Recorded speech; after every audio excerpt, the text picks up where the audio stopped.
Hey everyone, so today I have a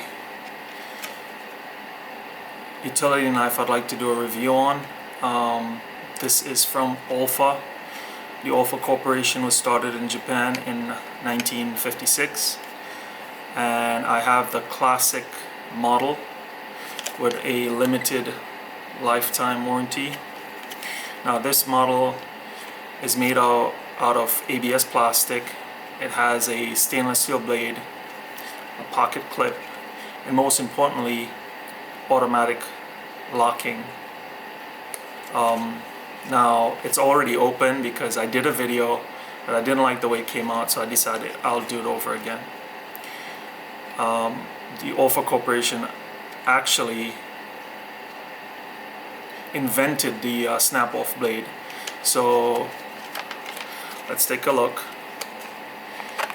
and see what it does.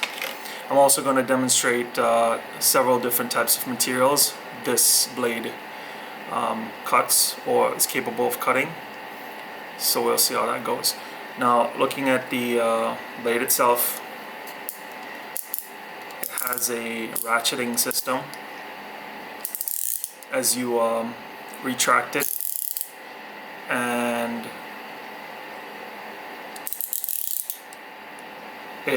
it seems well made. I can tell that by comparing it to the disposable ones I usually use.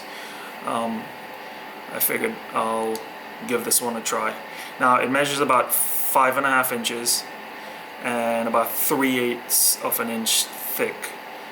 Other than that, I mean, it's a box cutter, right? So I'm going to show you several different things I think this this cutter can work on. I have several examples, so let's take a look.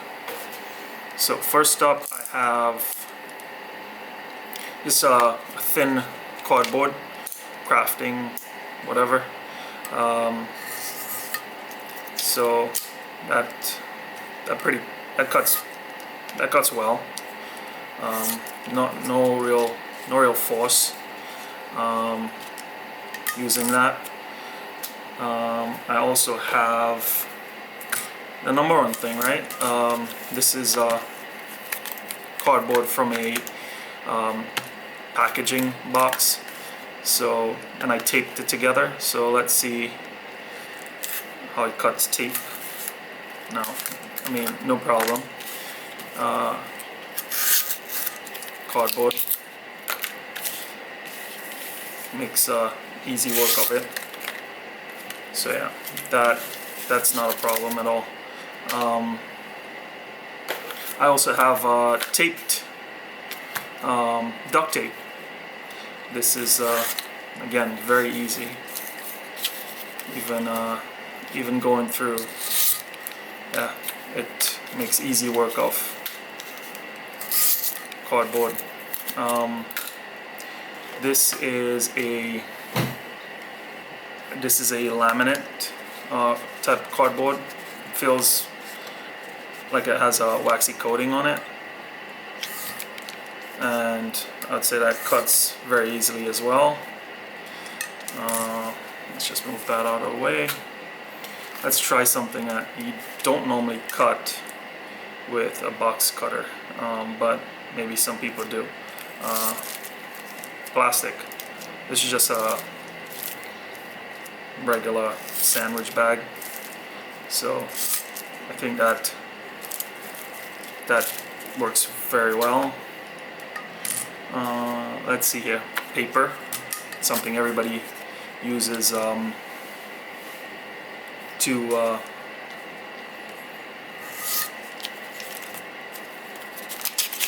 make crafts and whatever else you need to. Now this is about 2 sheets, so I'd say that works really well. Oh. Well, let's not push it too far. This is just a single sheet. Again, no force really, and it cuts right through it. let's try something different. This is just a regular water bottle. Let's see here.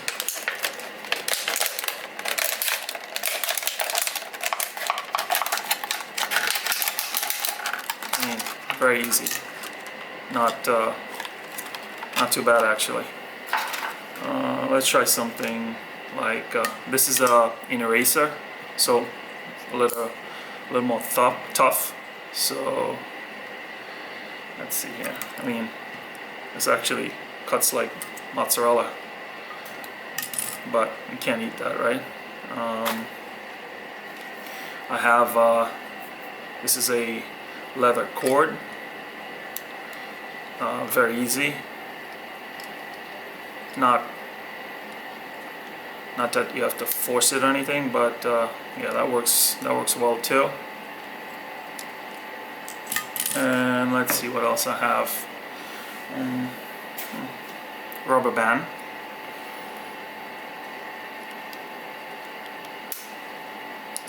Again, very easy. Now this is a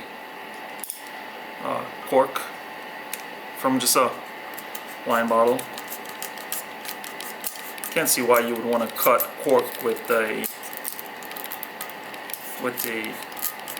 utility knife, but especially one with a blade that's really thin.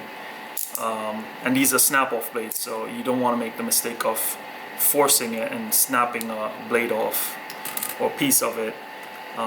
It does work, but I wouldn't really use it for something like that. Let's try, this is plastic tubing. Very easy. Minimal force. So I'd say that works also. Let's try something totally different. This is a paper towel. Well, it doesn't work. Yeah, I wouldn't. Yeah, definitely not. It doesn't work on paper towel. I just have one more thing, and we'll probably just wrap this up. So this is just a paper plate. I've tried it before. So I'd say that works. I'll say that works. So yeah, it works on something as rigid as cardboard and something as firm as a paper plate.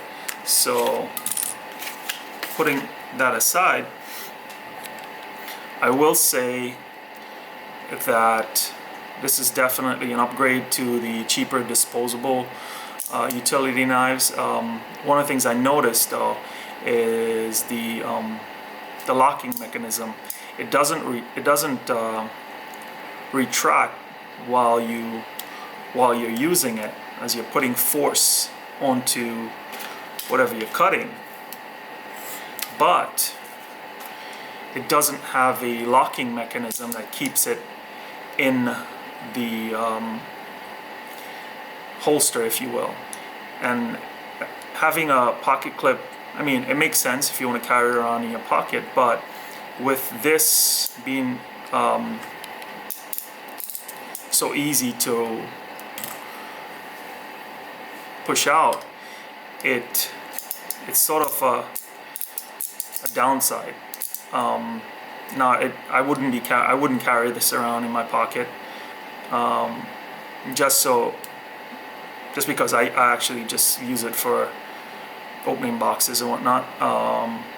But having this not lock, I think that's a downside to it, especially with you know, maybe leaving on the table, kids around, things like that. You don't want to be able to push this locking blade out so easily. You should be able to lock it, and I think they should do something about that. Other than that, it's definitely an upgrade. It's a quality piece, and this is made in Japan. It seems like the blade is also. So anyway, thanks for watching. I hope that was helpful. Please subscribe and give it a thumbs up if you like it. So I'll see you on the next video. Thanks for watching.